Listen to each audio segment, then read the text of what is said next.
Hey there, hi there, ho there. How are you, folks? It's good to see you and it's good to be seen by you. Welcome to another wonderful Wednesday. It's me, your Dungeon Delver, aka Bill Sylvie, coming to you live, loud and clear from an undisclosed location somewhere in the swamps of sunny Central Florida. How are you, everybody? How the heck are you? I hope you're doing well. It's good to see you. Bob Jester, yeah, what can I say? I've moved to a classier demo.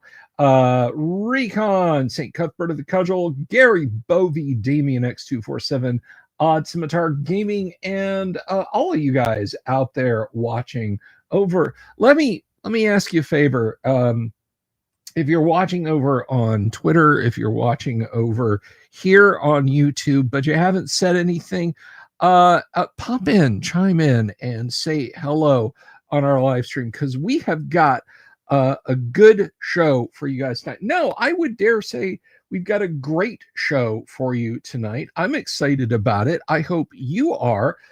Kyle's running a little bit late. He's actually going to be driving tonight because tonight we're going to play some TTRPG fun. Kyle is going to be game mastering it, and I'm just going to be kicking back and putting my feet up and just enjoying the evening while we play TTRPGs. Get back in the green room, Joe. Orbital Air, good to see you. But anyway, so let me tell you a little bit about what we do. Maybe you're new around here, but before I get to that, if you haven't done so already, would you do me a favor?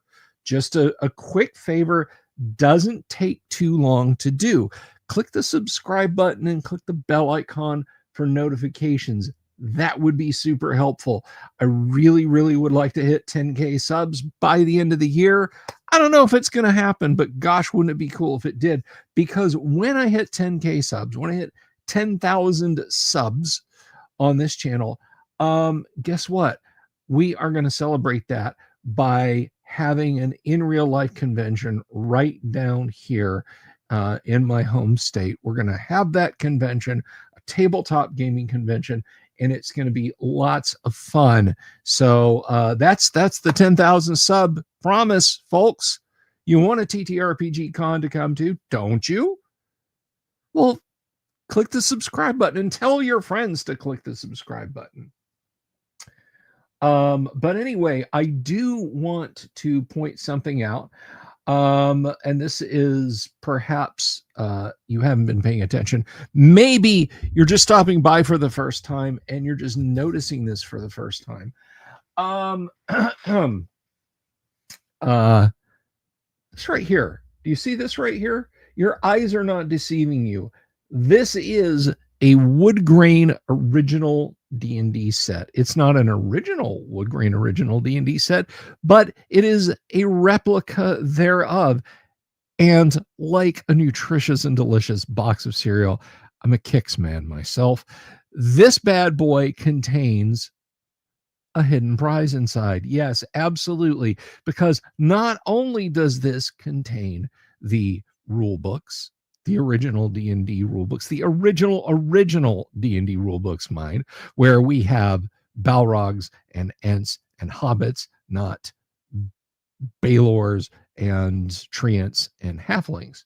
No, this also contains a facsimile of the 3rd edition rules for chainmail. That's right. So there's 2 in here. And maybe you're asking now, what do I what do I care about this? What has this got to do with me? Allow me to tell you. I'm giving away 4 of these replica OD&D sets for our 2nd annual holiday giveaway here on the show. 4 lucky people will receive these. And so, all right, Cuthbert, calm down, buddy. Relax. But how do you qualify? You might wonder, and you do well to ask how you qualify. I will tell you, it's very, very simple. down there going by, you will see the banner, which indicates our Patreon. Support this show on Patreon for as little as $1 a month, at the very least, until the end of the year. That is, until the end of December. And you can support us at any level you want, guys, at any level you want. Hey, thank you, Omega Gambit. I really appreciate that. That's super cool. But anyway, support us on Patreon for as little as $1 a month, and your name will go on the wheel that we're going to spin on Christmas night. That's December 25th, 2025. And there will be 4 names selected by spinning that wheel. 4 lucky people will receive an OD&D set. Now, and a chainmail set. There's a few caveats, quid pro quos, that sort of thing. You have to become a patron or a channel member, by the way. You can do channel memberships. They're right down there, right over here somewhere underneath the picture. There's a channel membership. The lowest price that can be is $2.99 a month. I can't set it any lower. YouTube doesn't let me set it any lower. So if you're feeling thrifty this holiday season, go over and hit up Patreon and become a patron for $1. You have to stay as you have to keep your YouTube membership up or your patronage up until the end of December. You must become a patron no later than October 31st, or become a channel member no later than October 31st. You have to. I will gladly accept channel memberships and patron support after that, but your name won't go in the hat for one of these OD&D sets. And that's really how you qualify, guys.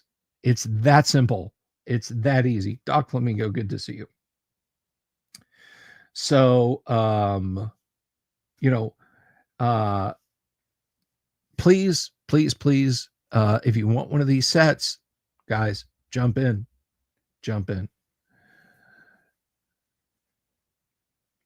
Merlin Sturgalanador. I'm just going to say, hey, Merlin. So that's how you can win one of these reproduction OD&D sets. And someone did ask to see the inside of the box. I can accommodate you. I can help you. If you know, you know. So here's a set. You know what? Let's zoom in a little bit. Here's the set. Lovely wood grain box. Not a wooden box, mind you. This is, well, I mean, it's made out of paper pulp. I guess it's technically wood, but it is a wood grain like box here. And you see, wait, wrong half. You see, there's chainmail. Rules for medieval miniatures with the storied fantasy supplement in it.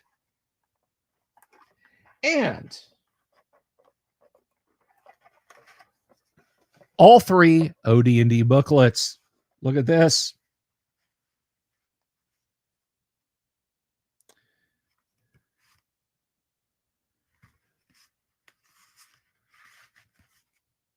And of course,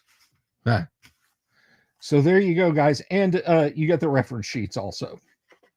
These lovely reference sheets. Think of this as your DM screen, your easy reference guide. So if that tickles your fancy If this is something you want to be part of, you know what to do. No later than Friday. No later than the end of Friday. Whoops. Join us on Patreon or join us as a channel member. It does not increase your chances if you join us at a higher financial level. It does not increase your chances if you join us on both places. Your name still only goes on the list once. And on Christmas night, 4 of you guys will be lucky enough to receive one of those. All right. So who's ready for some fun in the post-apocalypse? Lord knows I am. So this is the fun part of the week where I get to be on stream, but I don't really have to do any work. So without further ado, I'm going to welcome on my excellent co-host. He's not just a co-host, but he is a friend of mine and a damn fine man. Everybody, please welcome the Viking Hat GM, Kyle. Oh, boys and girls. And what do you mean where you get to do nothing? You do nothing normally. You just sit there and talk.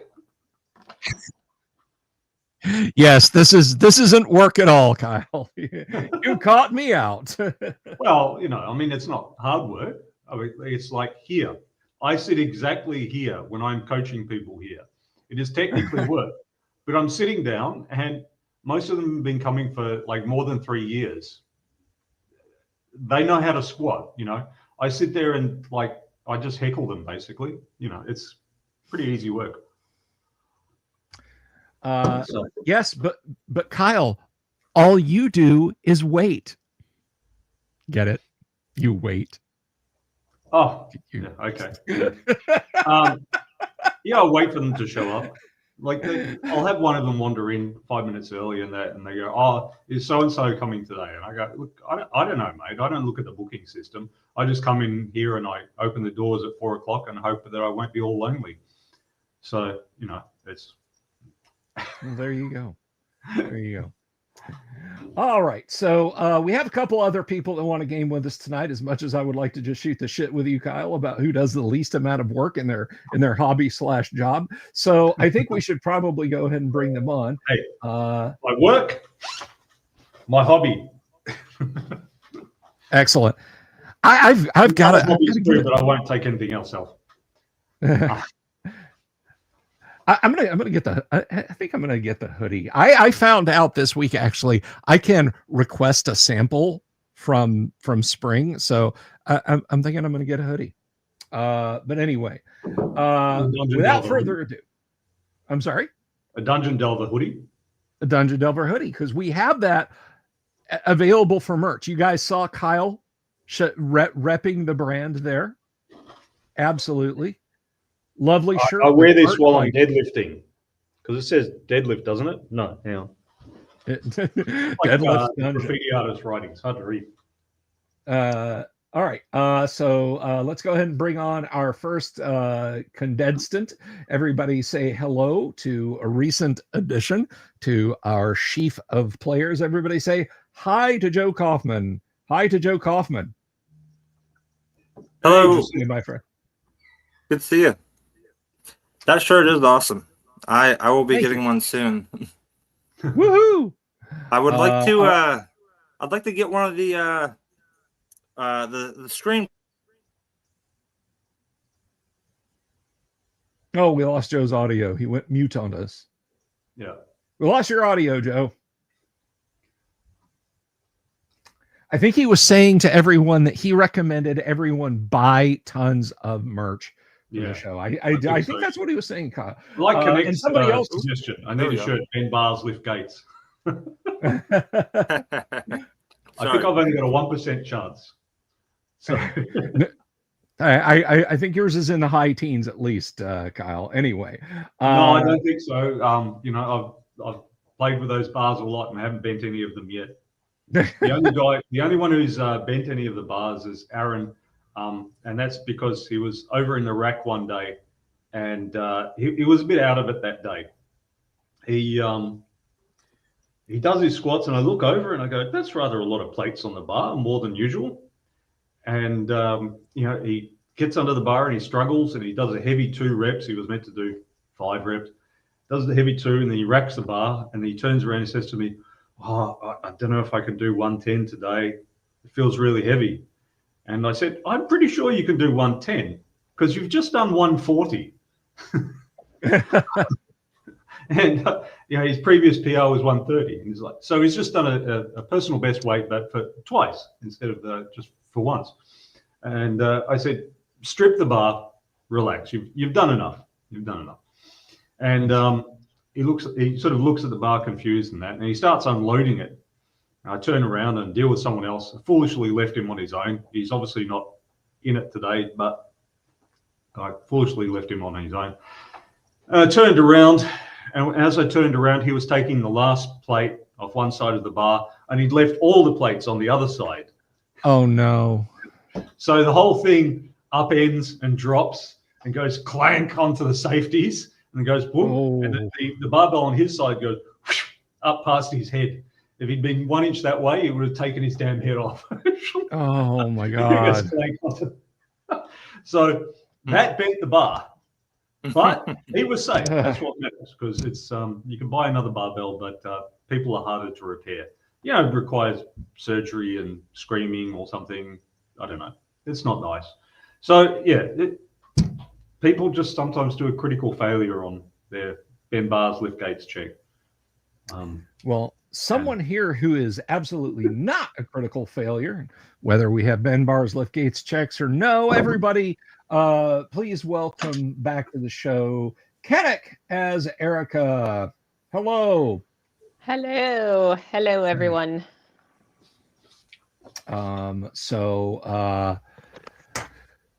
I think that's everybody, Kyle, but I will point out, and these are Kyle's rules, if you would like to join us on a Wednesday night and you are a paid channel member or Patreon member, I think I can just say patron. And it can be the least amount of money. You could be there for just $1 over on Patreon. Nonsense. All this humbleness and humility from Bill, it's ridiculous. He can be humble. He has to be humble because it's his show. I'm just a co-host and I get nothing from it. So max out your contributions. Throw money at the man. Make this his full-time job. We want to see him streaming OD&D 8 hours a day. Get the money rolling in for the guy. Get the cash rolling in. All right. Well, regardless. Show me the money. All right. Who put taurine in Kyle's coffee this morning, or did you just like slam a couple of Cokes at lunch? I didn't work out before. I fired them. All right. Right on. Pumped. Oh, okay. But anyway, if you want to jump in and you want to game with us on Wednesday nights, reach out to us. If you're a Patreon, if you're a channel member, reach out to us via the Discord, and we'll get you up to speed. So with all of that said, I'm ready to play. How about you guys? Yep.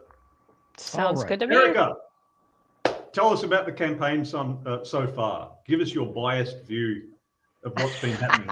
Incomplete story. So far, not last week. I have to do a complete and total recap. Well, we busted out of jail with some help from John.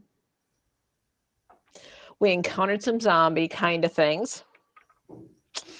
We hightailed it, out of Dodge. Made some adversaries at a grocery store. Found an abandoned camp. Made it our home for a while. Didn't really bring it up to speed, but we tried. We tried like heck. So we next time, we try to do a rec room, water. We'll have a bonus on the next camp we encounter. You will. We went back. We encountered some difficulties. We tried really hard to build this place up. We didn't succeed, so we're going to leave it behind us in flames. Yep. We went back to town, got some food, made a few enemies, picked up some hippies that became cannibals that we didn't realize it and kicked them out of the camp because, well, yeah, we didn't need that.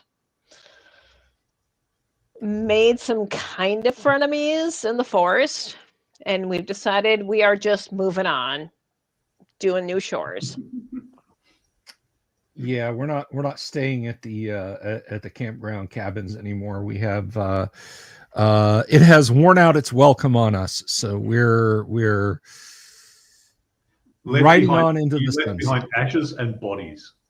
Ashes and bodies, exactly. As the great warrior, poet Arnold Schwarzenegger said, "Just bodies." We're a rescue team, not assassins. Could have fooled me. Yeah. All right. So we've got a much. couple of. I'll introduce the NPCs in the common crew first. So it's called the common crew because you didn't give yourselves another name, and you're from Common Prison in Generic County, which looks an awful lot like the woods outside Vancouver for some reason. Okay, there's the NPC Autumn. She was in for all sorts of robbery and drugs and that sort of stuff. That's the character sheet, by the way. You can't see the last skill with it. Yeah, you can. Sorry, it's not the last skill. She's got scrounging, search, stealth, and her nature is greedy. Yes. That's the character sheet. That's the character sheet in the system. There's Jaya. She's got brawling, physician, presence, and wrath. She can punch things out. She can heal things. And she sort of just her very presence stands out. Or she could choose to disappear if she wants. The presence skill is that the grey man disappearing into the crowd, but also commanding a crowd as well. And then her nature is wrath. She's a bit impulsive and aggressive. That's why she's carrying the shotgun. Our esteemed host, his character.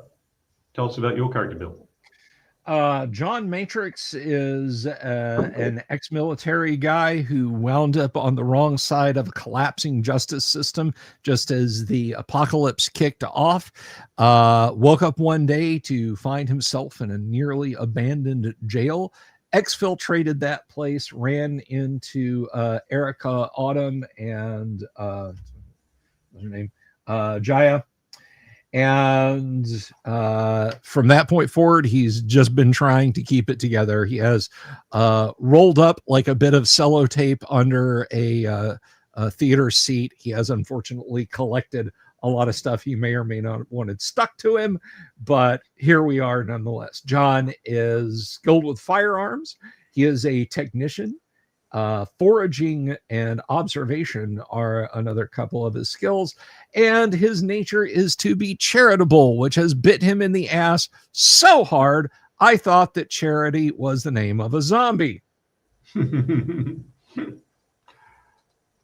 Next we've got Mac Petty, Joe's character. Tell us about him. Mac's a cross-country trucker. Ran out of gas while he was delivering a shipment of Coors Banquet down to Texas.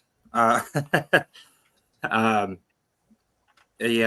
of gas, didn't realize what was happening, and met this crew, and has just been getting by ever since. Although, you know, I don't want to go too far away from that race car that we saw also. All right, Erica. So Erica is your expected. She gave in to her baser instincts. She's living the hippie life at one point, and society wasn't so keen on that. So she had to run in and serve some time in the prison system. She's everyone in mostly clean. She's mostly clean. I mean, they cleaned her up there, but you know, she's still got the residuals, as you can kind of see, and she's gonna hoard stuff. So yeah, so she carries the medical supplies that they repurposed for better use for the prison system on their return visit. And so, yeah, they've come in handy for healing some of the other group members as we've gone along. But she stepped in with her admin things, trying to direct things and that where needed. She's not overly comfortable with the role, but she'll do what she needs to keep everything going. Because that's the way she is. Rightio. All right, and now we introduce the system. The system's called Yes But. It's a kind of an experiment that go, well, how much can we get out of a single D6 roll as a resolution system to do combat skills and everything. Most game systems, and players will know, but just for the audience who don't necessarily tune in every week or every session the way they should, most game systems will just have a binary result. It works or it doesn't work, yes or no. Some systems will have a critical success and or a critical failure, which is a yes and. So yes, it works and you get an extra result, or a no and. No, it doesn't work and you stab yourself in the eye, whatever. This adds a fifth and sixth option, which is no, but, and yes, but. So yes, it does work, but there's a complication, or no, it doesn't work, but there's something that's, makes it not so awful. So you simply roll a d6. If you have the skill, you either have the skill or you don't. It's binary, +1. If you have good equipment or bad equipment, that'll be -1 to +1. And then there's the circumstances. Is somebody else helping you? Is the weather right for your skydiving attempt or whatever it might be? And that'll be +1 to -1 as well. Beyond +3 or -3, we don't bother rolling because success or failure is then certain. So relatively small bumps here and there. Even if you just got a +1, it means you can no longer get a critical failure. You can't get the no and result. And the critical success goes from being 1 in 6 times to 2 in 6 times, a third of the time. If you've got a -1, you cannot get a critical success. And a critical failure goes from being 1 in 6 to 2 in 6 times. And so on. So just a small bonus has a big effect, and we can resolve things relatively quickly. This isn't a sort of a tactical kind of system. It does have tactical aspects, but it's not a tactical kind of system. It's not a detailed resource tracking kind of system. It's more your, dare I say, narrative. It's kind of a Thespy thing by my standards.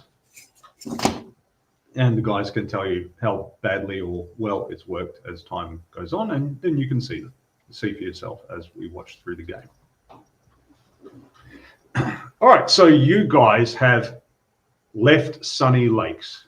You've driven away, leaving behind bodies and burning buildings, and a bemused and skeptical looking Min and her crew, with probably some other people watching from the woods as well, or from along the road line. You're driving off with your VW bug and your flatbed truck. If you go east along the road basically runs east-west. If you go east along the road, you'll go back towards the prison, and a bit further along, you'll go towards the garage where you first met and shot at the Whitmores. And you know that garage there's a few other buildings around, a few other shops were there that you never got around to exploring and looting, because the last time you were there, you exchanged fire and you accidentally shot one of your own guys. So you got out of there quickly. You never returned to that place. To the west is Generic City, capital of Generic County. And you've just explored a bit of the suburbs of that, a few buildings in there, where you found the hot rod that Joe's still hankering after. And you also looted a grocery store of its stuff and got yourself a month or 2 of food, and killed off some sort of ghoulish cannibal type there as well. But you haven't explored the city further than that. It's a city of about 50,000 people. So it will have a few bits and pieces to it, like a police station, a fire station, at least a large clinic, if not a fully developed hospital, and so on. So you may or may not wish to go there. Beyond there, you're not really sure that much of the world because most of you spent about 3 years in prison. Joe's character was not in prison. He was a truckie, but he was just driving through the place. He was on his way between one important place and another important place when his vehicle broke down in an unimportant place. But he met the rest of the party. So over to you guys. What are you going to do? Well, we're going to head out to the Great American Open Road. Insofar as it is open, and I know we'll have to dodge around things, and we'll just kind of head there as we go. See what we encounter on the highway. I'm looking to see maybe if we can find a Love's or a Bucky's or something like that at a highway interchange, and at the very least, stop to get our bearings after a day or so of driving. Yeah, well, you know that there are places like that near the old garage that you went to, so you can head east if you want to. Right, but we're not going to go to the old garage. We're looking for places further away than that. Okay, so you're going east or west? Like you can go in any direction you want, but with the vehicles, you need to go either east or west because that's where the road is. West, we'll go because we wanted to west. go away from. Yes. Yeah, we didn't want to encounter the angries again. Yes, people with whom we might have had misunderstandings. Mac would remind you that your past encounter with Sam, that your acquaintance Sam has built. He's got himself some muscle now, so we'll want to watch out as we head that direction. Sure, and we're not gonna we're not stopping. All right, we're not stopping for a nut log. We're not stopping for fireworks or bottled water. We're just gonna drive right on by. If there's a highway bypass, we're staying on the bypass. We're not going to the city. Mm-hmm. We'll run the flatbed first in case we hit any sort of roadblocks. Yeah. Like, if you see, a modern car, you can just drop in a low gear and just slowly push aside with the semi truck. Does a semi have a deer guard on the front? I was imagining a big dozer blade on the front or something. Yeah. Yeah. A cattle catcher. Okay, so you drive along the road. Now, let's share screen. Here we go. All right. This system also has, of course, wilderness generation. Not a real game system unless there are wilderness generation and falling rules. Yes. And grappling rules that don't work ever for any reason. I've got grappling rules, but we haven't tested them yet to see whether they work. Well, that's probably because they won't. I'm not calling you out, Kyle. I'm not trying to make you feel seen. That's just how tabletop RPGs go. If anyone in the chat wants to pipe off that they know a good working grappling system, I know. One, I promise you don't, and two, I'd love to hear about it. I do. I know one. No, Boot you Hill. don't. Boot Hill is great. You do. No, you think you do. We'll see. We'll see. You're just objectively wrong. But join me in the guac, and I'll run Boot Hill for you. And, all right, we'll have a find wrestling out. match. I will try and grab somebody, and I promise it's going to be a convoluted mess. Okay, Wrestling Kyle, we are driving on. Wrestling at 20 paces, eh? I'm just imagining Clinton and Tuco facing down, and then they ran out of bullets. And then Tuco does the double flying kick of Kirk.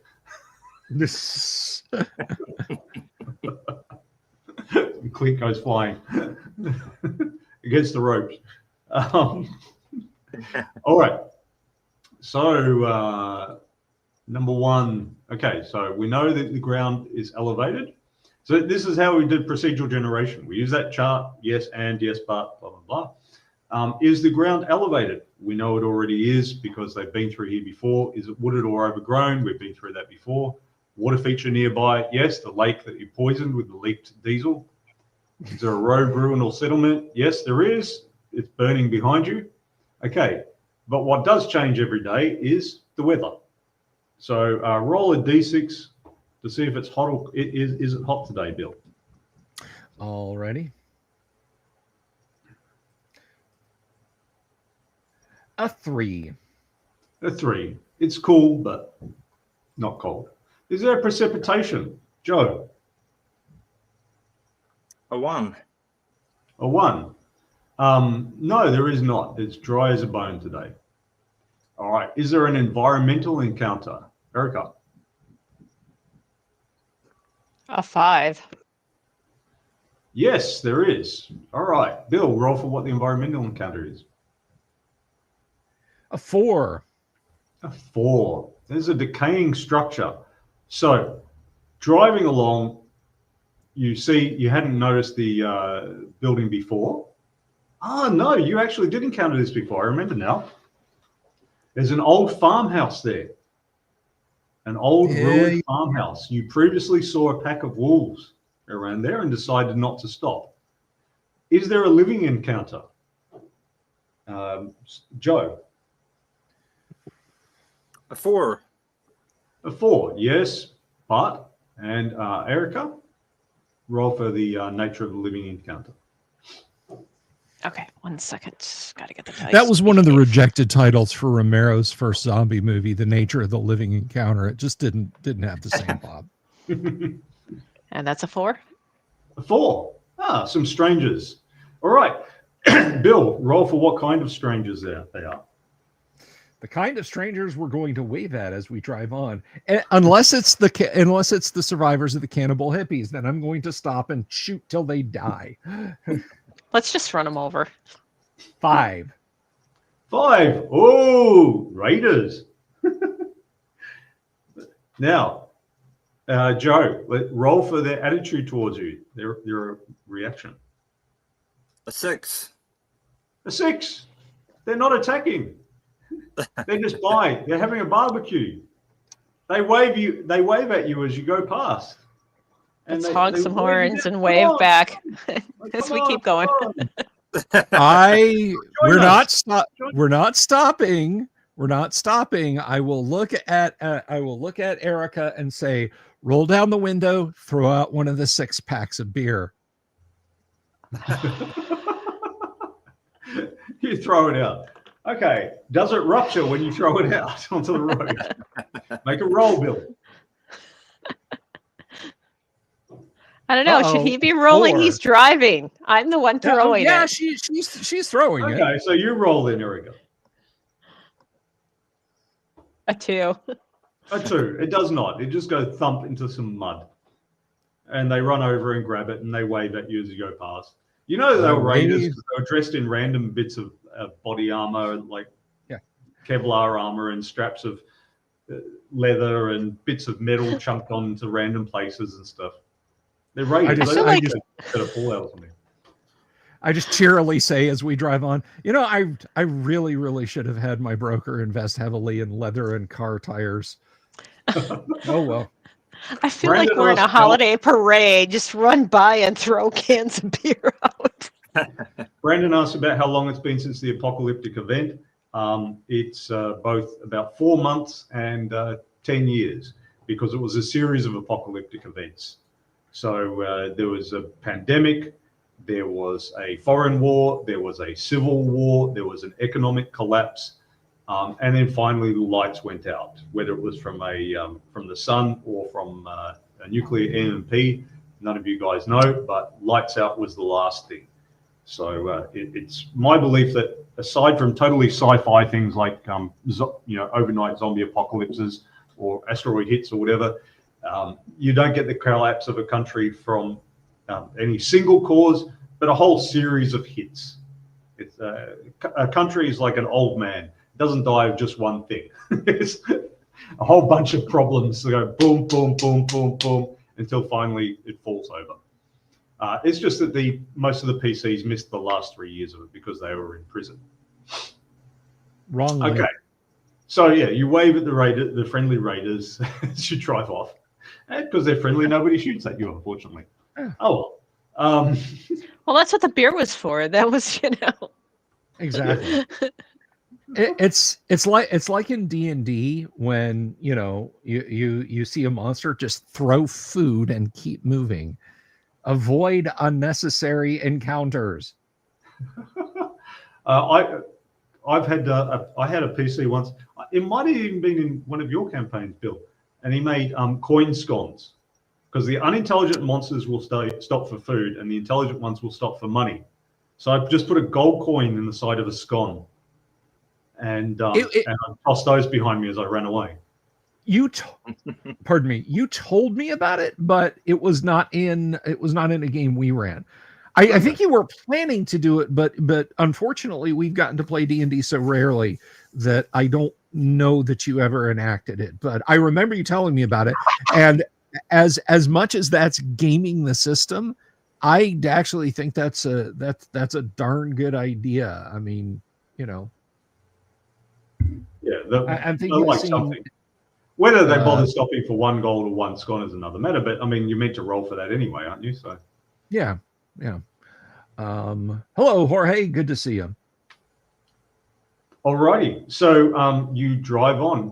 And a few hours later, you reach the outskirts of the city, including the little suburban crescent that you have previously explored. That's got the hot rod in one of those buildings. As you drive there, you slow down a little bit because there starts to be more parked vehicles, and the occasional vehicle in the middle of the road and so on. As you said, Bill, you can just use the semi to push a small car out of the way, or not semi, the flatbed to push a small car out of the way. It's not good for the paintwork, but you're in a post-apocalyptic situation, so you're not going to have shiny vehicles anyway. Because apparently in the apocalypse, people forget how to wash. So, you see that the bodies that had been dropped there a couple of weeks back, or maybe 3 or 4 weeks actually now, those bodies are gone. There were a couple of the what you now know to be cannibal bodies there had been, and there was one biker body that you guys had topped. All right. They're gone. So there's no trace. Perhaps if you explored the area, you might find some expended brass on the ground, still has traces, but the bodies are gone. If you drive further on, there's some more suburbs. It goes for another few blocks, and then to your left will be an industrial area, including a rail yard, and a bit further on is downtown. You've gone past the industrial you've previously gone past the industrial area and the rail yard. You found a grocery store, and you went there. I thought we were heading a bit further on is downtown. Was I wrong about that? Say again. I thought our intention was to go the other way. There isn't another way. There isn't a highway bypass. You have to go through the town. Yeah, we have to go this way, unfortunately. Oh, I thought we were going back towards where we came from. My bad. No. All right. So I guess we'll just keep rolling.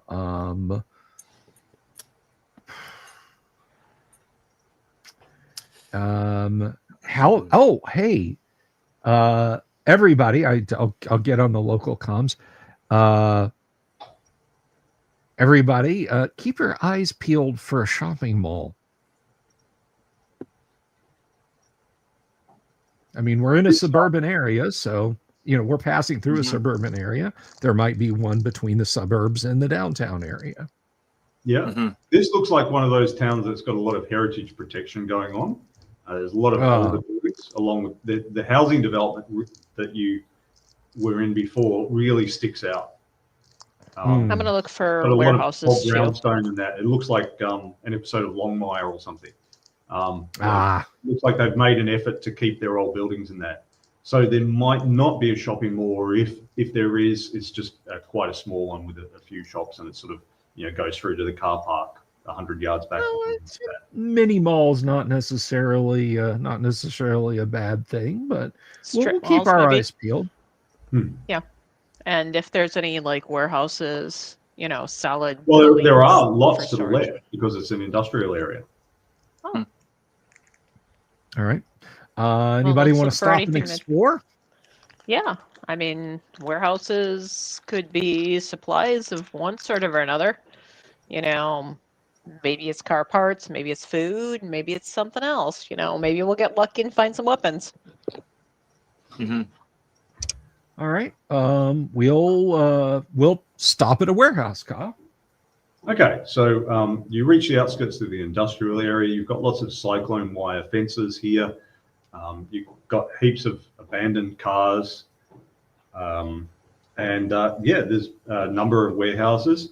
And then past the line of warehouses, you can see there's a rail yard with maybe half a dozen engines. Is there names on any of the warehouses yet? There are, but they're kind of like Jones and Co. That sort of name. Oh, okay. Specifically, like here is the guns warehouse or anything like that. So it's not Wholesale Foods or Smith and Wesson. Doesn't have a big slowly rotating gun just sort of bobbing in the air above it. So no. A revolving Humvee. Yeah.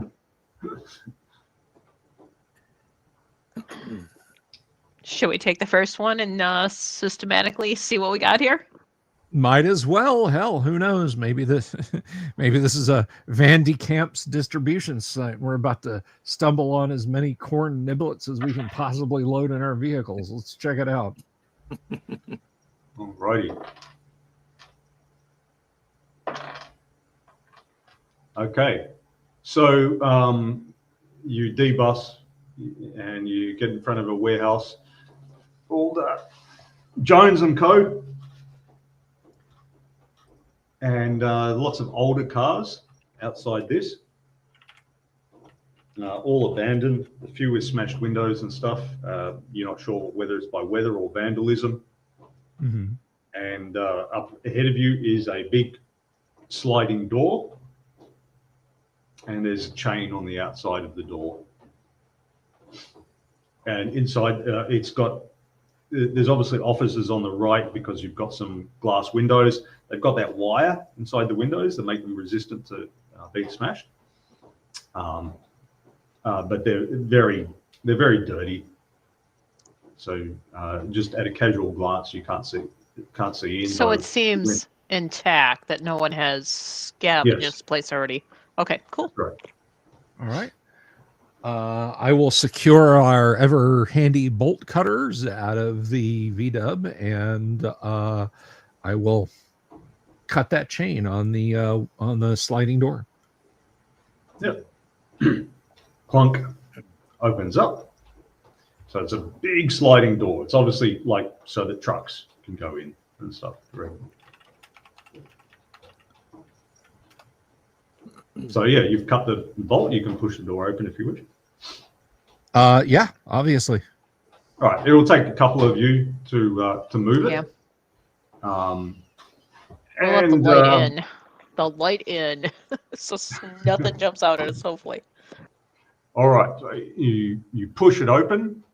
And as soon as you push it open, you get a really sort of dusty, musty smell from inside. It must have been closed up for some months. You slide it on open.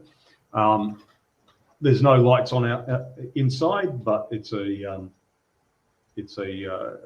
bright, sunny, if cool day, so that lots of sunlight will come in. Immediately, you see a loading bay. As I said, this is obviously where trucks came in and unloaded things.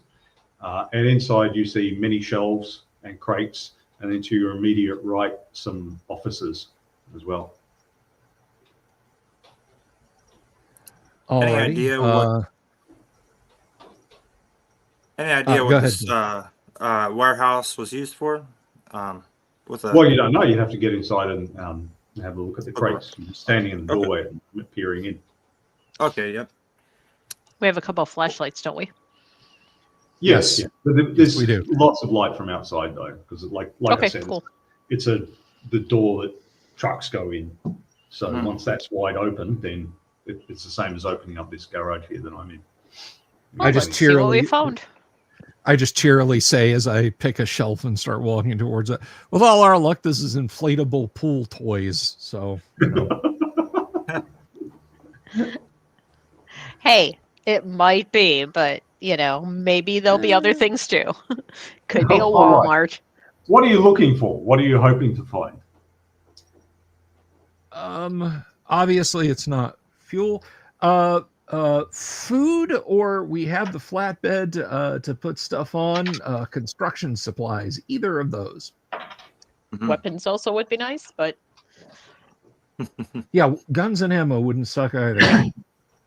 Okay. Right. So you crack open some of the crates, which annoyingly are not labeled. They got numbers on them, but they don't have there's no you don't see any manifest around.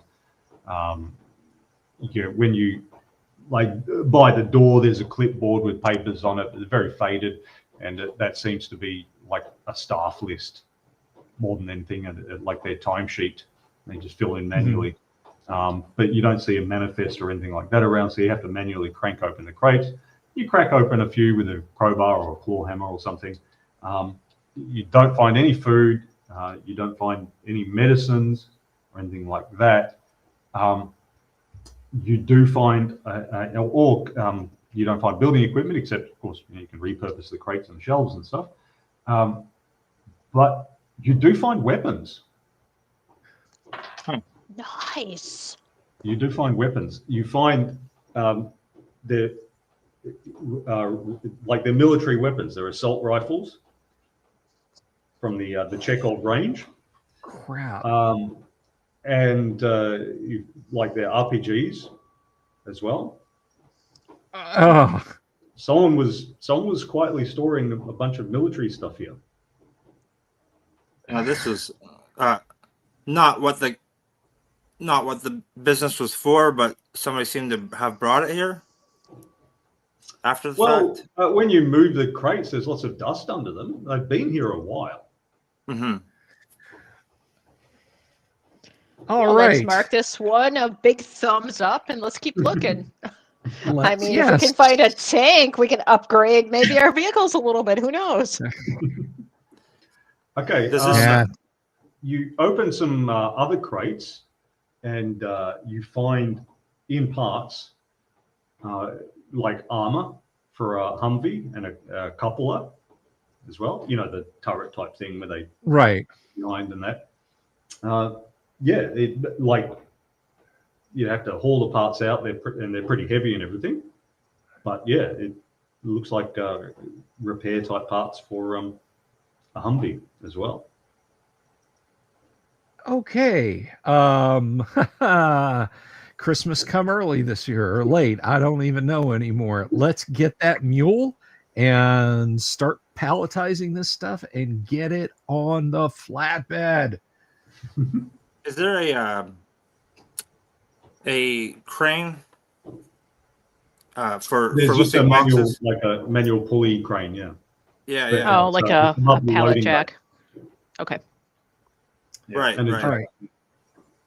above the loading Let's- bay, and there's one of those. I don't even know what it's called. One of those trolleys that's got like fork on it, like on a Oh, right. forklift fork, but you know, A forklift, yeah. But you, Yeah, that's a mule. Basically, you roll it under pallets and yeah, crank, work the crank. handle, and it jacks it Yeah. up a little bit. Yeah, that's There's called one a of mule. those, and there's a pulley over the loading bay area as well.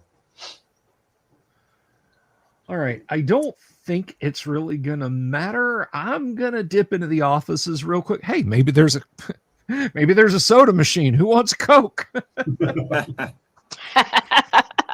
You're asking Erica if she wants Coke. No, a Coke, Erica. Yeah. All right. Yeah, I'll dip into the offices real quick while they're loading the weapons out, Kyle. Okay. You go into the office, and when you step into the office, you immediately smell a musty BO kind of smell. I am going to step familiar right back out of the office and close the door. Okay. Well, let's see if you are quick enough. Make a D6 roll. Yeah, we recognize that smell way too much. All right. Oh, I'm sorry. That was reveal. That is a 6. I got a 6. Okay. You have very good reaction time. You slam that door shut. The door, it's got a glass half and a regular half, and then there's like glass around the office. You know those kind of offices that like the top half is glass, and so you can see in and out, so that whoever's in the office can look out onto the factory floor. And so on. Yeah. Okay. So you slam the door shut. And a rather pale, skinny dude wearing the rotting remains of a like flannel and jeans and stuff, and one of those camouflage hunter jackets. He comes up against the glass. Flashlight. Against click. The glass. He screams and steps back. All right. Guys, the afternoon shift is chilling out in the office. Let's step it up. All right. Keep the light on there. We'll get this out as fast as we can. Bless you. Okay. The door doesn't lock from this side, and it very easily opens.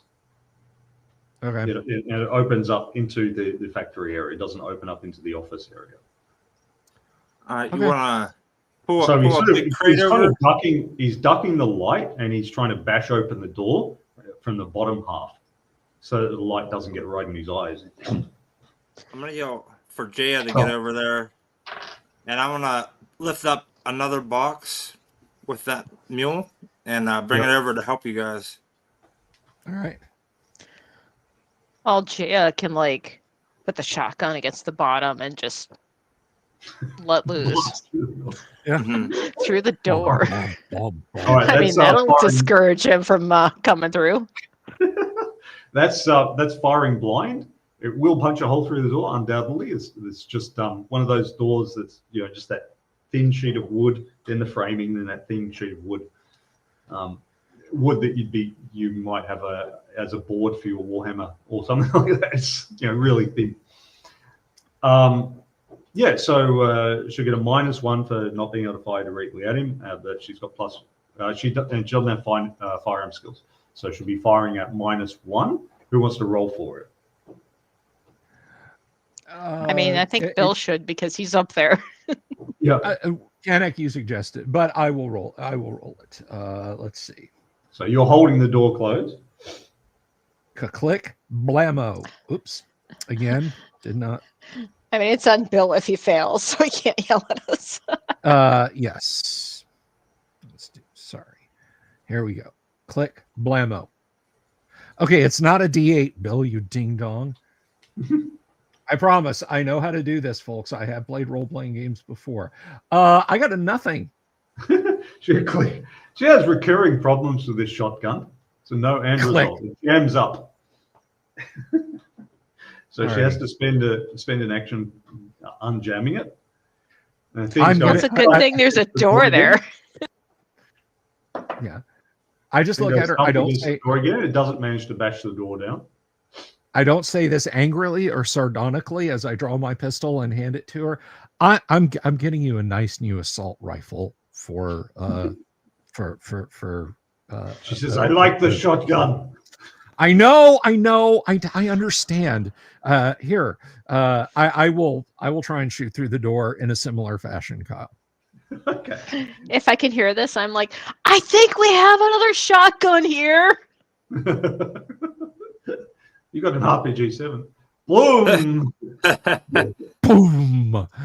Yeah. And does not hit anything. You got all right. -1 to hit, +1 to hit. Boom, and yeah, it's jammed. You've never seen a Son jammed of a- revolver before, but you've managed to jam it. Who Hmm. who was responsible for weapon maintenance? You're fired. All right. Probably the person with firearm skills is responsible for weapons maintenance, John Matrix. Shut up, Kyle. Nobody asked you. All right. Oh, That was All awesome. right. I'm gonna have an NPC to make sardonic comments. I'll rack the slide a couple of times to clear it. It's a revolver. Oh, that's right. That I might know. be what you're- I thought I had the. spin, I thought I had the Glock. spin. All right. All right. Spin it Russian roulette sign. Bzzz, click, click. Okay. How it about gets you, an Jay? up Are to you go, clear? slamming at the door. No. Yep. Everyone's clear. And anyway, you can just point it. Boom. Doesn't do anyone harm if the firearm goes. Maybe off you like should both fire. Just saying. All right. I got a 3 this time, Kyle. Yeah. That becomes a 2. No, you don't hit him. Jay gets a 3. Boom.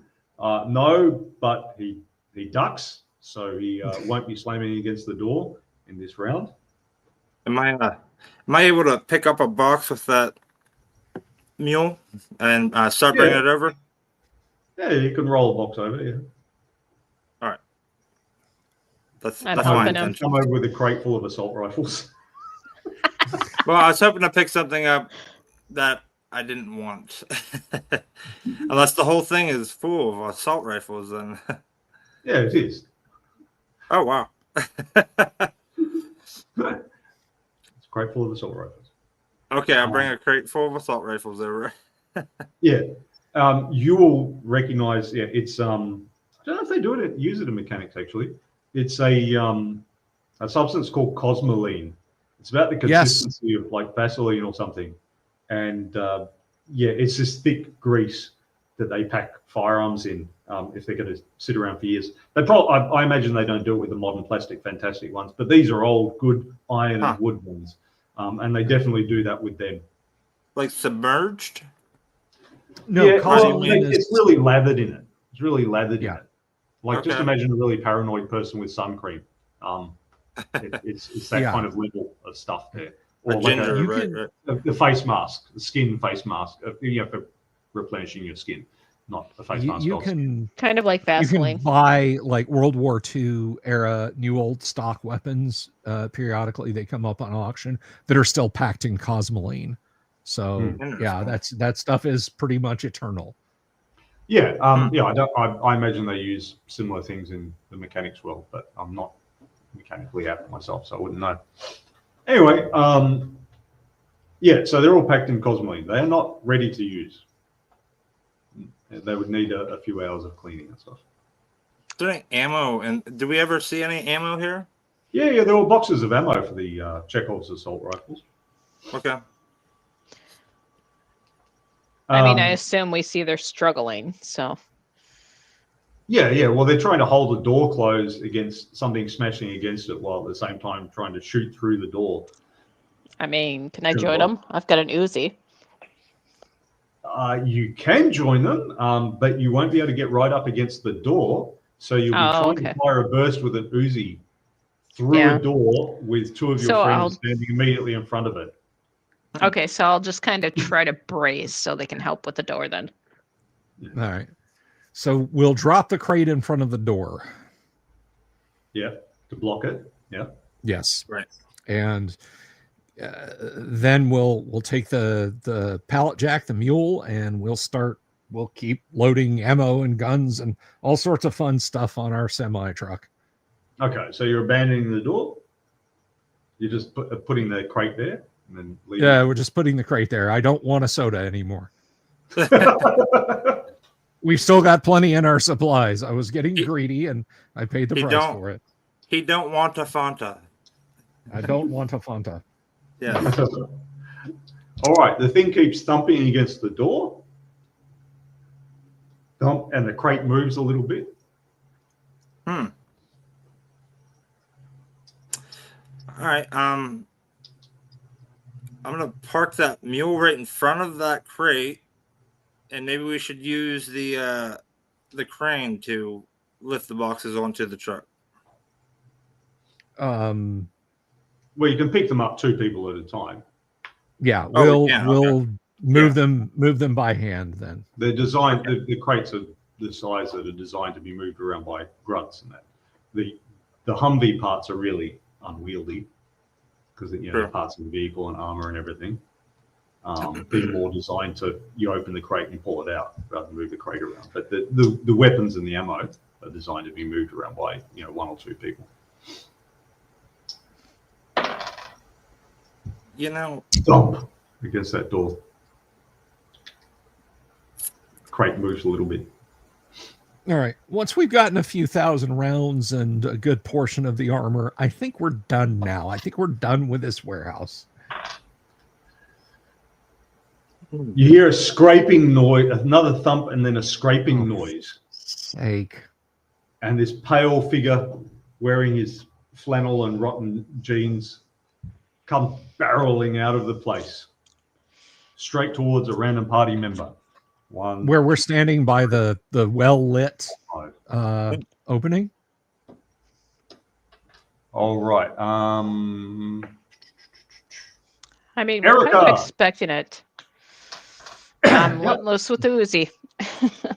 Okay. Actions are simultaneous, so you fire with your Uzi while it comes and tries to jump on you. So make a d6 roll to fire with your Uzi. A 3. A 3, okay. So that's a no. Well, no, but. So you fire, and he will duck down as he's coming at you. He'll duck down next round. So you're firing, but in the meantime, and so do a second shot because you got 2 attacks. Remember, you got 2 attacks, 2 actions in each round. You didn't declare anything else, so you can just attack twice. And a 5. And a 5. Okay, so that'll be a hit on him, a yellow wound. That'll be in his trunk. And in the meantime, he's come and barreled up at you. Now, this is the grappling rules, Bill. And in the grappling rules, when you get a wound, instead you grapple the person. So he comes and he grabs at you, and he first gets a yellow wound, which means that he's grabbed a random part of you and immobilized it. Probably your gun hand. 1, 2, 3. Okay, so your left arm is grabbed and immobilized, and then his second one is a red wound, and a red wound would normally drop a person.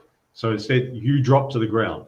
So he drops to the ground, avoiding being shot at, and you wound him in the trunk, and you drop to the ground because he grabs your arm and he pulls you to the ground. So you're both on the ground together. You are unwounded, but you're on the ground. He is wounded. Let's see if he can remain conscious. Yep, he stays awake. So you're down on the ground with this ghoul type thing. Next round, what are you going to do? I know what he's going to do. He's going to try to eat your face. What are you going to do? I'm kicking to get him away. Brawling skill, right.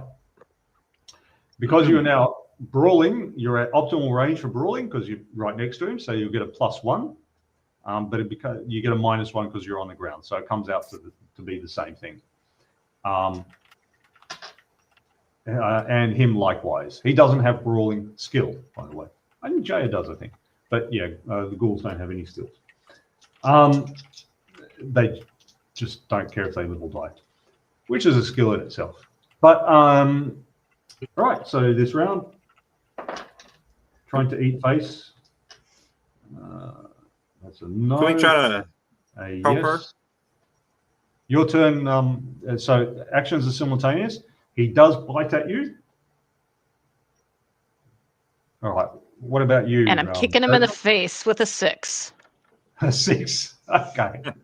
Nice. All right. The biggest wound that you can get with a brawling attack is a green wound. So that's a good one to rolling. I don't break his nose. Dang it. Well, breaking noses is a green wound. It doesn't nobody dies. It doesn't like go up into his brain and like cause all kinds of issues. No. So normally body weapons can't cause more than the green wound, so a minor wound. Blunt weapons, not more than the yellow wound. Yellow category. This is like triage categories. Knives, not more than a red wound, so it needs immediate treatment, but yeah. And then firearms cause a black wound, like can immediately kill people. The other ones are capped out. The exception is if you have strength skill, then the melee ones are bumped up a level. So someone with strength who smacks somebody can get not just a green, but a yellow wound. Somebody with strength who hits somebody with a club can get not just get a yellow, but a red wound. And someone with a knife or sword or whatever who can get not just a red wound, but a black wound and kill someone instantly because they just hit so hard. Erica doesn't have strength skill or brawling skill, so she's just kicking. But yeah, she does break his nose. Did you do 2 attacks? No, I didn't. No, you didn't. Okay. All right. So he bites at you. That's a sharp. And I'll kick again. Sharp thing. He bites you on the shoulder, and that causes a yellow wound. So you're at -2. You'll need to make a stand-up check. I know you're lying down, but if you're already lying down and you fail a stand-up check, you pass out. So make a D6 roll with -2. And it's a 5. And it's a 5. Yeah. -2 becomes 3. So yeah, you pass out from the pain as he bites you on the shoulder. He was going for the neck. I didn't get a second attack, but that's okay. Yeah, make your second attack. Make a roll. Yeah. Everything's simultaneous. And that's a 4. That's a 4. So it'll be a green wound. And then we're off a location. So that's on his trunk. So you break his nose and you crack a rib. And in retaliation, he bites you on the shoulder and you pass out from the pain.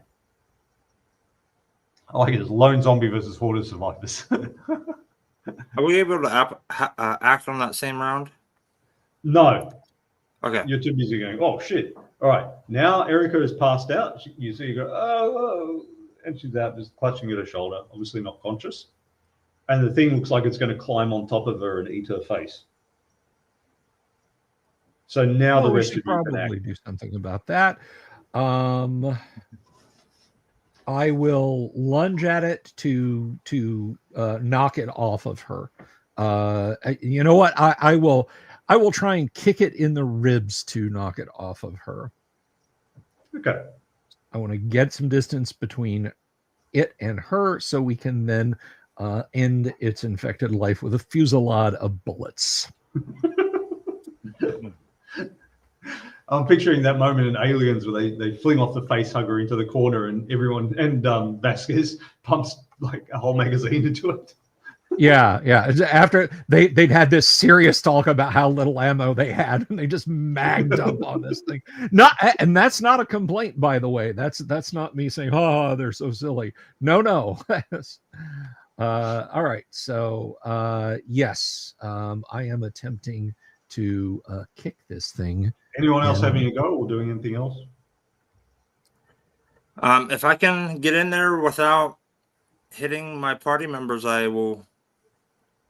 But yeah, you can do melee attacks or brawling attacks without worrying about hitting the others. If you do a ranged attack, if you throw something or shoot something, if you miss your target and they're in melee with somebody else, then you have to do a roll, an attack on them too. You might.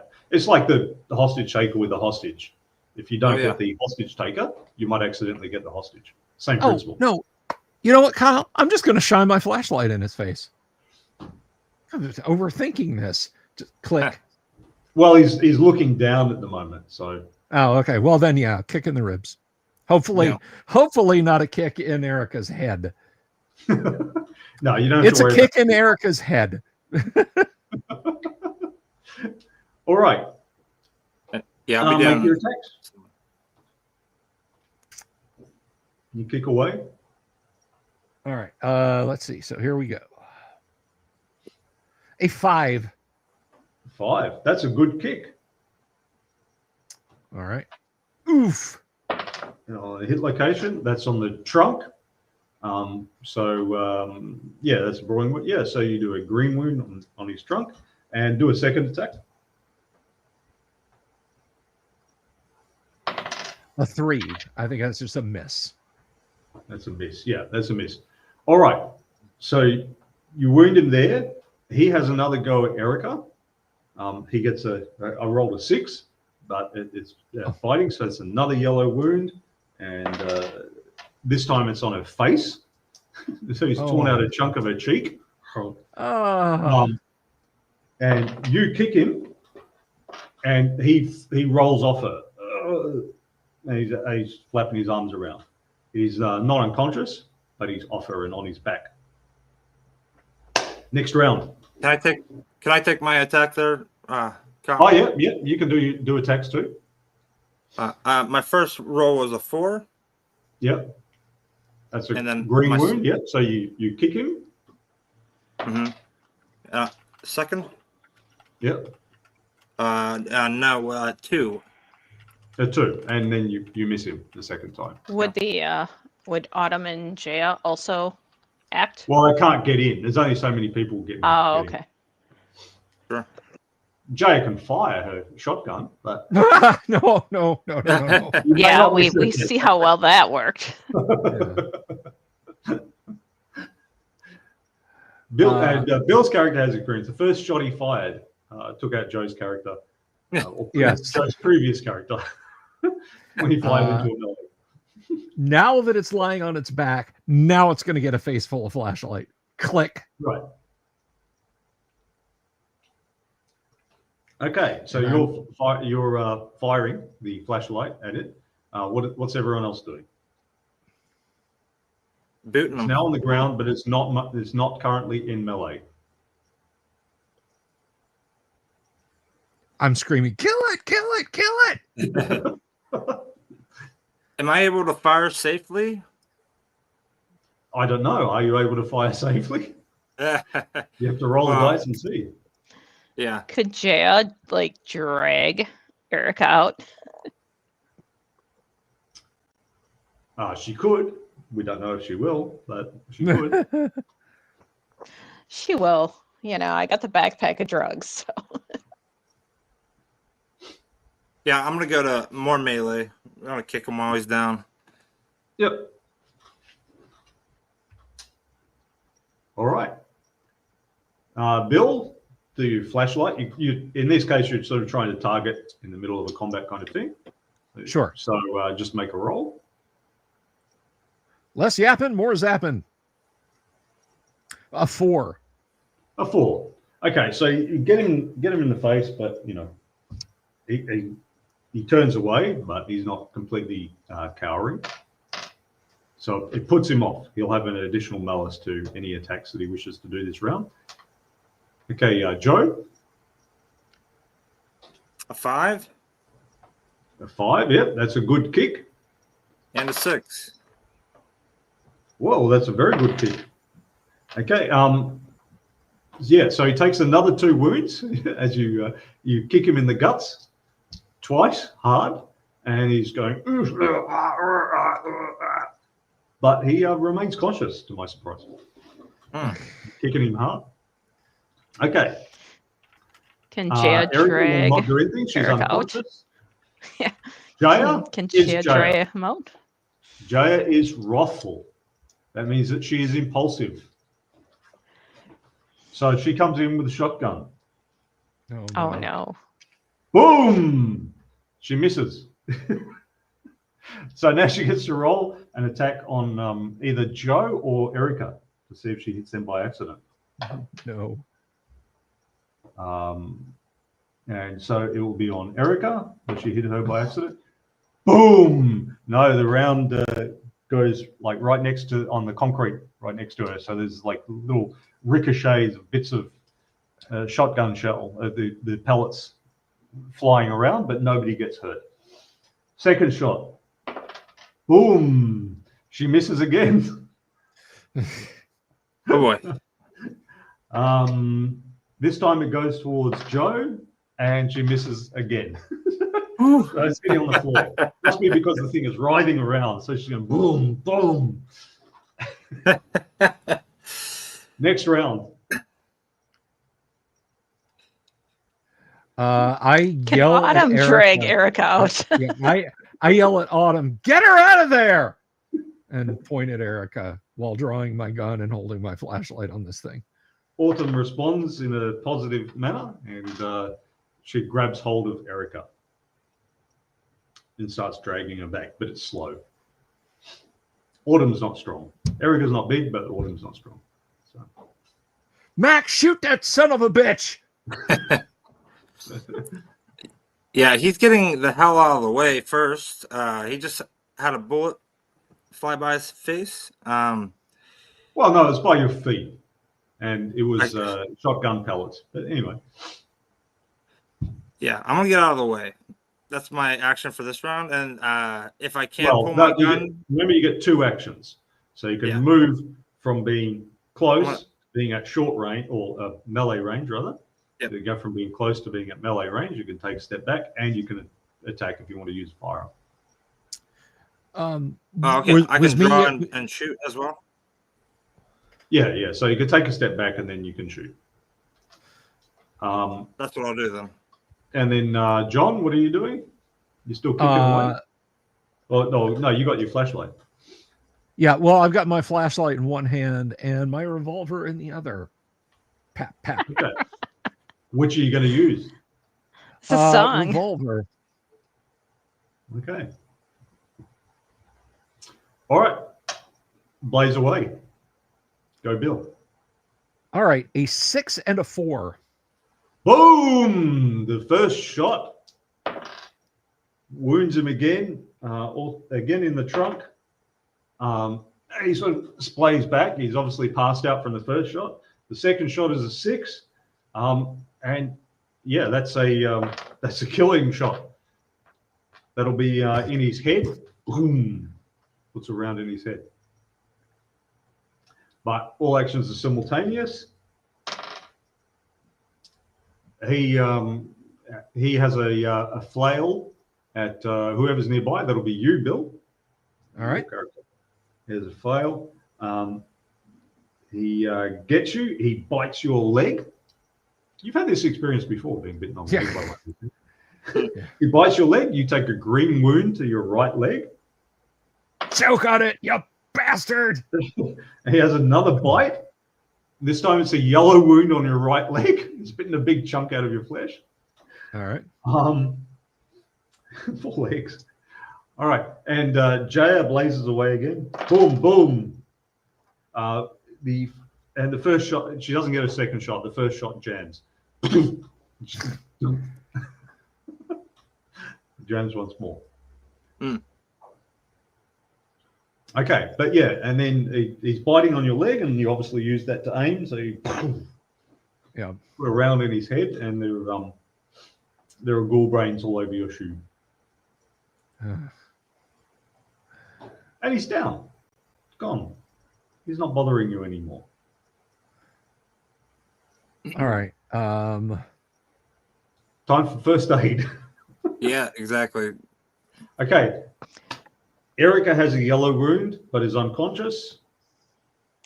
John has got a yellow wound, but he is conscious. Therefore, Erica takes precedence in triage rules. So Jaya will treat her. I rolled a 1, but fortunately Jaya has the skill +1. So it's just Nice. No, she doesn't successfully stabilize the wound. She's going to have to come back and have a look at that later. Then she comes over to you, Bill. I rolled 3 this time, +1, 4. Yes, but so she cleans out your leg wound and bandages that up, but she's going to have to rebandage it in an hour or so. It's going to continue oozing out. Okay. And she says, yeah, we need to get Erica in the office, clear off that desk, and then I'll have a proper look at her. I will hobble over there and help them in any way I can with my wounded leg without stressing. You just sit down in the office armchair. Yeah, that's You what just sit I'll down in do. the office armchair and give moral support. If the armchair has wheels, put me on it and wheel me in. Now they just pick you up, they clear off the desk of all the paperwork and everything, and they lay you on the desk. It's a bit smelly in here. There's that musty BO smell again. It looked like the thing was nesting underneath the desk, underneath a pile of clothing and blankets and stuff. You're starting to get the impression that these things like hibernate in the winter or something, and then come out when somebody bothers them or when they're hungry. Because it's spring now, so it's bleeding, right? It's alive, correct? no, Not anymore. I mean, well, it is bled. bleeding, but it's not alive because John put a 45 in its head. Yeah, what I mean to say is, it's not a zombie, right? It's not a traditional zombie. Walking Dead. No, they're not zombies. Right, It's right. it's somebody who had some sort of infection or was poisoned with chemicals or something like that, and has just removed all reason from them and left just appetite. So I'm kind of guessing- like they've gone rabid. Yeah. I'm guessing we've backed this truck into the warehouse, and that's when we're trying to load this, correct? Yeah. Is that safe to assume? Yeah, I assume so. Yeah. That's very reasonable. I'm going to ask Autumn to help me close the door as they do this, and I'll take a look out for anything coming. Yeah, we just made a lot of noise, so. Yes, that's fair enough. So you're going to keep guard. You're going to keep watch then. Yeah, essentially. Yeah. So you and Autumn will keep watch. You can do that through the office window. It's a lot easier to see out than it was to see in because it's light outside. You can do that through the office window, or you can just stand and look for a crack in the big door, or you can stand outside. What do you plan to do? There's in the office. There's a window to the outside and That's into correct. the room. Yeah, the office is on the corner, so there's actually windows to two corners, so that two directions. One out onto the main road, and then one onto you see a fence and another warehouse behind. There's a chain on that big door. Is that correct? That we cut. Yes. Yeah, you cut the chain. Yeah. And did we cut the lock or did we cut the chain? You cut the chain. Okay. Well, I'm gonna close the door just to a crack. I'll watch from the door. I'll have Autumn watch from the office. Okay. Autumn watches from the office. All right. Erica, do you want to roll for the Jay's first aid on you? Sure. She's got +0 for the basic equipment, and she's got +1 for a skill. And then somebody will assist. That's another +1, so that's +2. I'll help as best as I can. Yeah. That's a 3. Hold it down. Get her to bite on this. All right. So I rolled a 3. 3. Okay, that's +2. That's 5. So yes, she stabilizes the wound. Cleans and stabilizes the wound successfully. And after a little while, you come to. You had passed out from the pain, not from concussion or anything like that. So after a little while, you come to, and it aches like hell, but you're okay. So you guys have now accumulated some hurt feelings, among other things. Where is it? Okay, so everyone's got a level. So remember, there's 3 kinds of stress: hunger, fatigue, and distress. None of you are hungry. That's all good.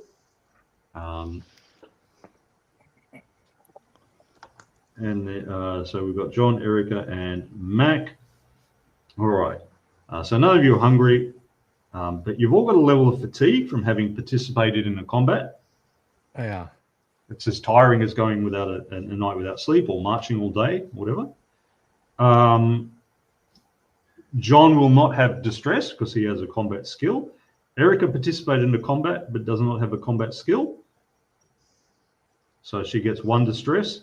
Mac also participated in the combat but does not have a combat skill, so he gets 1 distress as well. So, one of you is fatigued and 2 of you are fatigued and distressed. Hunger subtracts from brawn skills, like fighting. Fatigue subtracts from brain skills, like observing stuff in it. And distress subtracts from soul skills, like talking to people, social and that. So, this isn't the time to negotiate with people or even try to intimidate or whatever. Intimidate them.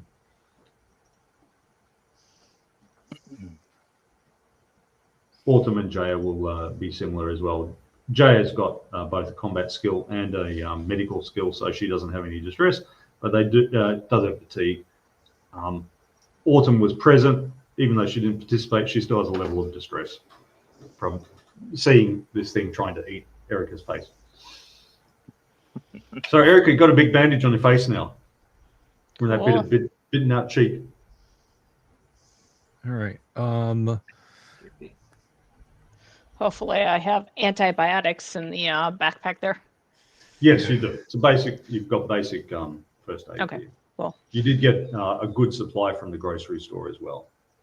Awesome. All right, well, so I've got Neosporin. I'll smear on it too. Yeah. Once the get the leg bite bandaged up, I'll very carefully look around inside the office area. I mean, it's a warehouse office, probably not much more than a coffee machine, a little like 10-inch by 10-inch sink, and that's it, Some K-cups. Let's take any coffee grounds with us. So when the wounds are untreated, you've got green as a -1, yellow is a -2, red is a -3, and that's a negative to everything. Once it's treated, it's just a negative to relevant things. So okay. Your character, Bill, like if he's standing up and running around, he's at -2 to do that. But if he lies down or sits down and shoots, there's no penalty because he's not using his leg when he's sitting down or lying down. Right, but you said I would have to have the bandage changed an hour later, and presumably. Yeah, an hour later. Yeah. But you'll still have. It won't make any difference. That penalty remains until it's healed. Oh, okay. All right then. Right? Because you're still limping around for some time. It's like having a cast on your leg or whatever. You've still got a sure. You can act, but it doesn't affect things other than what you use your leg for. All right. Erica will have a -2 for anything that she wants to do with her face. Like, interact with people socially or whatever. That's be looking nervously at the bandage, like what's going on. Which is ironic because she interacts with them so much. Yeah. So, So that's what you've got. Okay, you have a look around the office. In the office, the thing that you immediately spot is a large safe. Okay. It's an old-fashioned safe with a key, not a combination. The key. I will ask politely, very politely. I will ask Jaya. Jaya, would you look around and see if you can find a key for that safe? Please, and thank you. Sure, she says. She goes over and she looks at the dead guy, rifles through his pockets and pulls out a key ring with a bunch of keys on it. One's obviously the key to the big padlock that was on the thing outside. And, excellent. Another is a big old-fashioned clunky sort of key. Have I got one here? I thought I had one here. Anyway, it's a big old-fashioned clunky sort of key, and that fits into the safe without trouble. Wonderbar. What is in the safe? Okay, in the safe is some gold bullion. How lovely. Let's take that with us. Little Troy ounce bars, just little ones. I'm going to go down a limb and guess that the Christmas presents we found out in the warehouse, Maine, were probably purchased with those. Yeah. There's also a pile of cash, which is good for kindling now. Yes. Yeah. Very good fire starter stuff. Yeah. We're smoking tonight.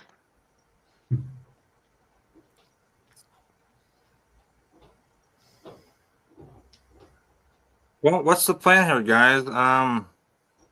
Is this a metal-sided building? Is it It a is, block it is. building? Yeah. Yeah. It's not armored metal, but it is metal, yeah. And all the windows are in the office, or are there other windows? There are other windows. There are a few skylights as well, natural light.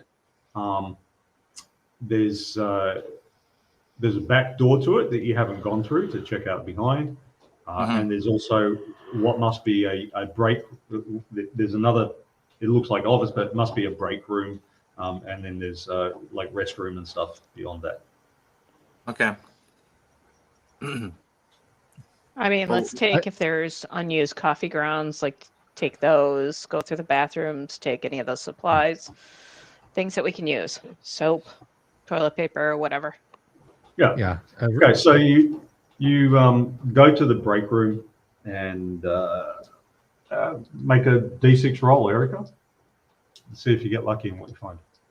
Check the drawer for soy sauce packages. All There's a offices have 5. soy sauce.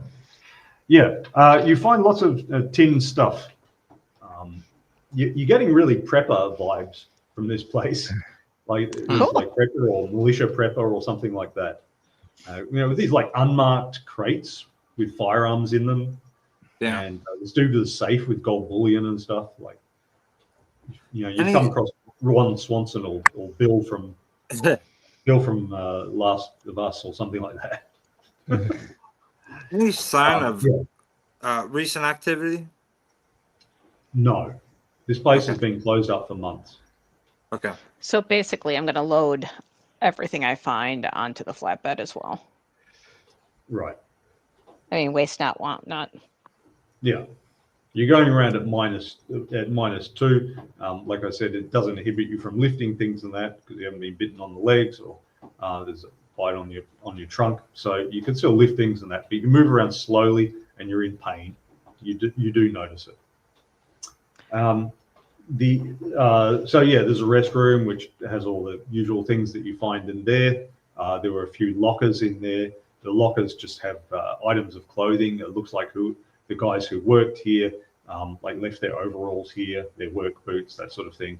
But you don't find anything valuable apart from the clothing and so on. There's a back door, and the back door is unlocked. Bring the boots, bring the overalls and stuff too. Clothes are clothes. Yep. It's not like anybody's out there making more. I've got strapping for all this, correct? Yeah. There's straps and things like that in the place. Perfect. I mean, Erica's a junkie, so shouldn't her pain tolerance be a little higher than the average person? No, her drug tolerance is a little higher. So when they give you painkillers, you're like, give me more. Give me more. You're the one who shows up to the hospital and go, I've got this recurring back pain. They usually give me, it's like pethidine or something, though I think it's called. Morphine? Written next to Erica's name at like all of the county walk-ins and everything before she was picked up was Gomer. Get out of my ER. All right, and so there's just that unlocked back door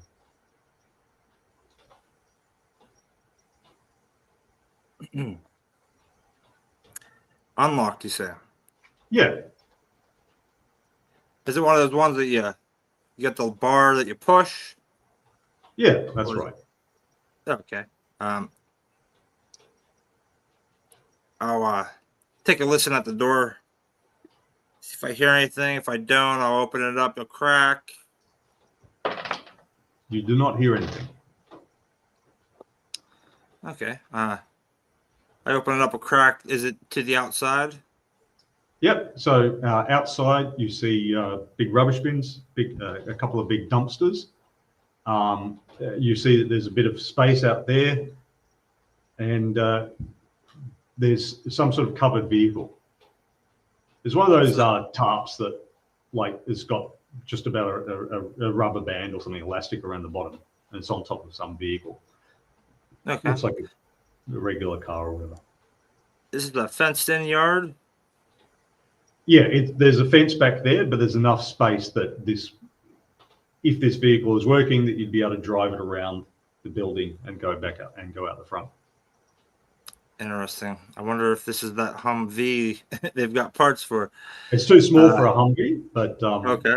You'd have to pull back the tarp to have a look at what it is. Anybody want to give me some backup here as we check this out? Well, I've got this big bandage on my leg. Jay. You're gonna ask Jay to back you up, really? Yeah, she already almost shot me, so yeah, that's what I was saying. Jay was good backup when you dealt with the cannibal. Yeah, but you've got like a 50-50 chance of that thing, of that gun not even working. So I'd say you're safe, even if you're standing right in front of it when she pulls the trigger. Hey, Jaya, take this, please. I like my shotgun. Yeah. We should know. When it doesn't work, it doubles as a club. Take the damn pin out of that thing. All right, fair enough. You can swing it like a Louisville Slugger. Go outside. Find your stuff. Okay, yeah. So you go outside. You're standing in front of the tarped up vehicle. I think in the backpack I find some ibuprofen, and I hand a couple to John, and I take a couple. Yeah. Okay, what are you doing, Joe? I'm lifting up the skirt, checking it out. It's a black vehicle. It has shiny hubcaps. Shiny hubcaps. Okay. Go ahead and pull it off. Does it seem to be? It is a black Chevy Impala. What year? I don't know the years of vehicles. What year should it be? Well, let's make it a 96 SS. Okay. There you go. Black Chevy Impala, 96. And when you pull back, you see that somebody's raised up the engine and souped it up.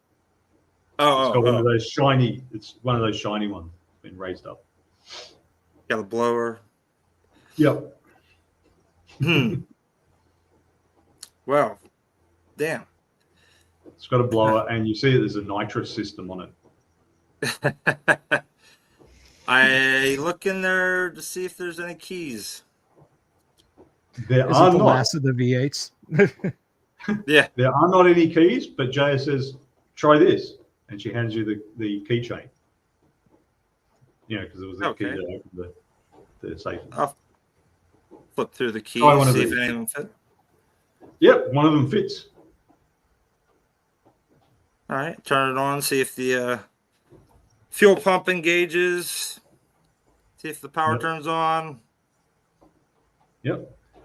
And try to fire start it up and make a roll. A 4. Yeah, it starts up. Boom, boom, boom, boom, boom, boom. It's going to need new tires though. Okay. Because you know that months sitting around there in the weather and that, the tires need to be rotated, otherwise the sidewall comes away. Dry rotted. You need new tires, but that engine hums. Well, throbs. How's the gas gauge look? You feel like when the gas gauge is looking good, you feel like when this thing is going, while you're sitting there, it feels like you've got an angry dog and you're holding back the leash. That's what it feels like when you're sitting behind the wheel of this thing. It wants to go, but if you go now, then the tires will rupture and. Okay.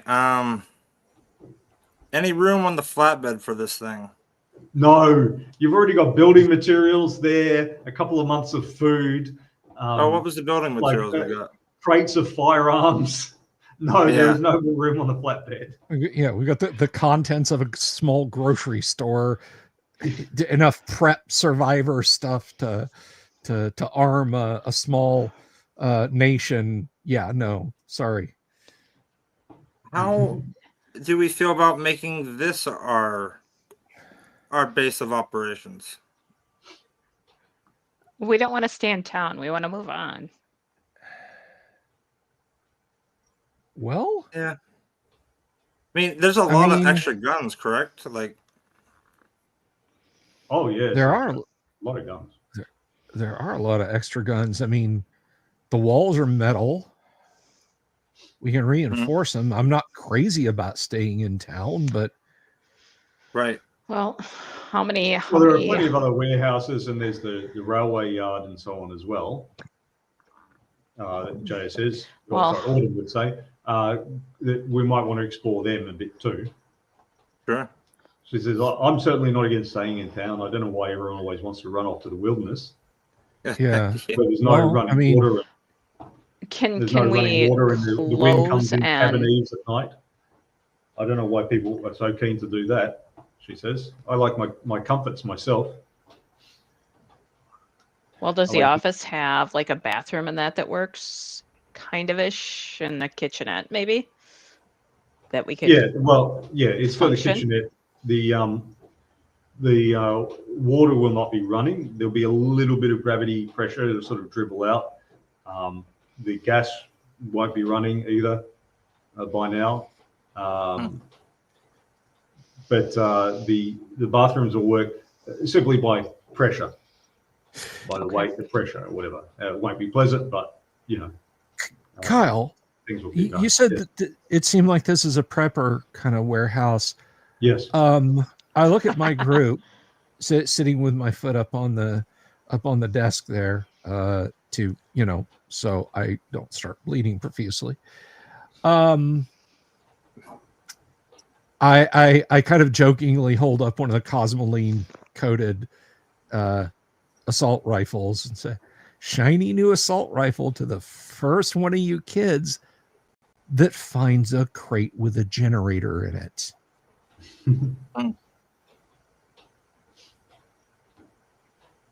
Yeah, let's. There's plenty of crates out there. I know we didn't empty. Let's secure the doors so nobody's going to interrupt us while we're searching. But yeah, that's what I was just thinking. Jaya, why don't we bring the truck inside? And the bug. You have. Oh, okay. And let's bring the bug in. The bug won't fit in, the truck will, because the flatbed fills up. Okay. All right. We'll pull the distributor cap off the bug then. But we'll lock the rolling door again. Jaya, if I can see that key ring, we can just take one link of the chain out and relock it. It's not like we cut the lock; we cut the chain, so we can relock it out here. We can jigger the distributor going out through that little back door. I'm sorry, Kyle. What about the back door? And then just go in and out through the back door. Yeah, just go in. Just go in and out through the back door, and we're gonna scour this place looking for a Jenny. If they're preppers, there's guns, there's bullets, there's armor. Yeah. There's got to be a Jenny. There might even be a water probably purification a ton of system food too. Here. Yeah. Yeah, and MREs. you haven't found any food so far. Yeah. You're really specifically looking for food straight up, and you haven't found it apart from what you found in the kitchenette. But it's a big warehouse, so odds are it's not too that there's huge. going to be something. It's not too huge, actually. It looked like about only 3 or 4 guys would have been working here. You don't know what it was originally distributing, but somebody has taken it over to explore their prepper stuff here. Okay, you do that. Bill, you're going to take some time to clean some of those weapons? While I'm sitting here, yeah, I've kind of politely requested of our ambulatory members to search for the things that I asked, but I'm going to start cleaning 4 assault rifles. Okay, so you said they're cleaning the firearms, and Autumn helps you out. You like anyone can clean a firearm, but to do a good job, you need the firearm skill. So you can just direct her, and that will add to the labor a bit and clean them up. And the others go off and sort of try to take an inventory of the place. You're doing all that. The RPGs are not packed in Cosmoline, by the way. Just the the Chekhov's assault rifles. While you're doing that, the day rolls on. Sunset comes, and then from outside you hear, coming down the road, the thrum of motorbike engines rumbling along. Like that. And the credits roll. Okay. Now, maybe we get lucky. Maybe these are the ones we threw. Maybe these are the ones we threw the beer to, and they'll be like, "Hey, hello."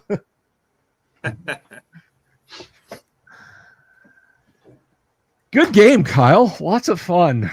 Lots of zombie on survivor actions. We got some struck the gold mine, both literally and figuratively here. Yeah, right. Got lucky. That's what happens when I just let the dice decide what's there. Some days you get the bear, and someday the bear gets you. And I gotta that leaves me not to stop praising you, Kyle, because this was a lot of fun. This actually came up a few days ago. Apparently, in the last few weeks, they have had no fewer than 54 deaths, not attacks, deaths from bear attacks in forests in Japan. It has gotten so bad they have called out the military. So that is quite literally I hope their war against the bears go better than our war against the emus. That is them. They keep rolling a yes but over and over again. Are there any bears in this forest? Yes, but. Or yes and they're hostile. Well, I understand their thing is just as part of the shrinking population, particularly shrinking rural population. So just the bears have grown in number. There's no humans to stop them or scare them off. That plus a declining hunting population too. So. Yeah, and that kind of circles around to another interesting factoid about Japan. We all know how YouTube suggestion works. You watch one channel and it's like, well, you want to see all the channels like this. I was watching a guy who did like rough camping, and he was traveling through Japan. Now he's like stopped and looking out across this road until he turned around, and the little roadside stop he stopped at with all the kanji writing and everything like that, it looked like Iowa. It literally, like, one does not associate Japan with these huge, massive, wide open rural spaces, right? Mm-hmm. I mean, you think of Japan as Akihabara, Tokyo, things like that. No, this was literally the middle of nowhere. I think when I was telling somebody about this, they described it as a place where you could watch your dog run away for 4 days.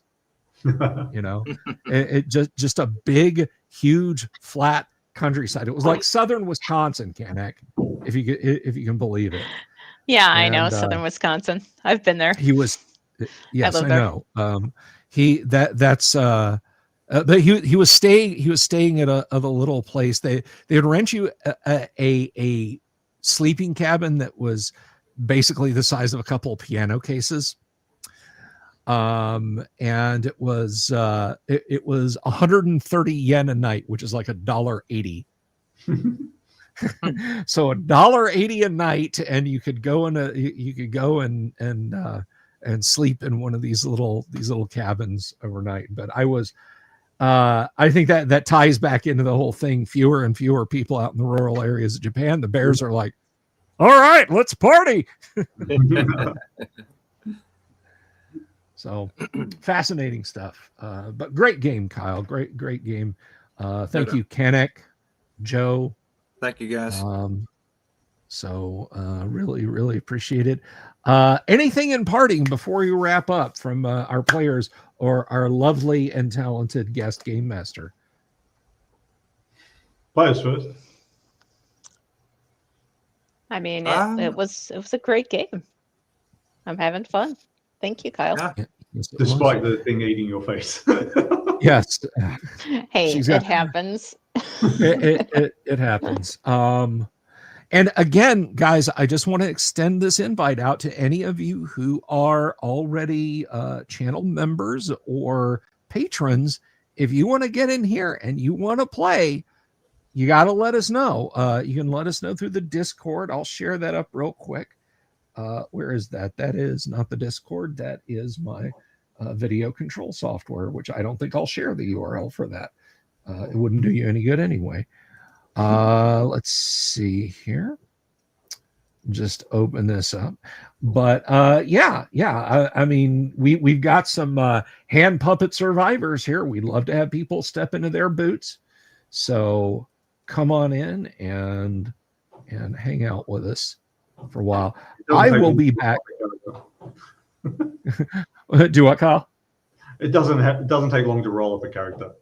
It does not. It does not. You need what? 5 dice rolls. Yeah, 5d6. 5 dice rolls, and you're good to go. So there's the link. Thank you, all of my guests. Please help yourselves to some schnapps and some baklava. Tomorrow night, I am going to be here with Aggie from Brave Alice Games. He's going to be here talking about his cool fantasy Kickstarter. And what can I say? I'm becoming a big underground hit with my fans over in Greece, and that's pretty cool. So he's going to be here. We're going to talk about his old school TTRPG he's got coming. And Friday night, you don't want to miss it, boys and girls. You don't want to miss it. Will be the chilling existential horror conclusion of our Call of Cthulhu Halloween Shocktober mini campaign. Don't miss that one. And I'm going to leave you with this. The Japanese might have been a little unfortunate with the constant bear attacks in the country, but when you consider it, it could be worse, guys. It could have been owl bears. Peace. Good night. Love you all. Have you seen my owl bear?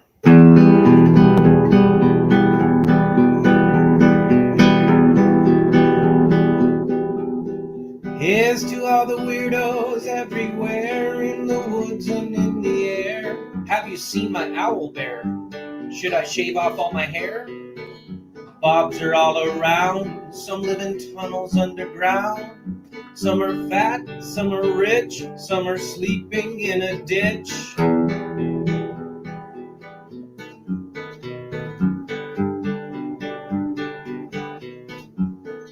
Can you ride a crooked horse without a saddle way off course? Naked as a toad all the way to Smoky Joe's. Have you seen the little creep driving fast in his little green Jeep? He smells like fish and brandy, but his rotten teeth look dandy. Take me to the show, I don't care if fast or slow.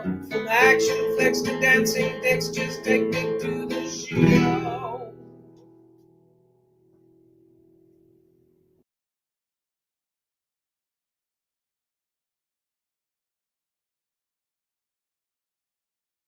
Cheers.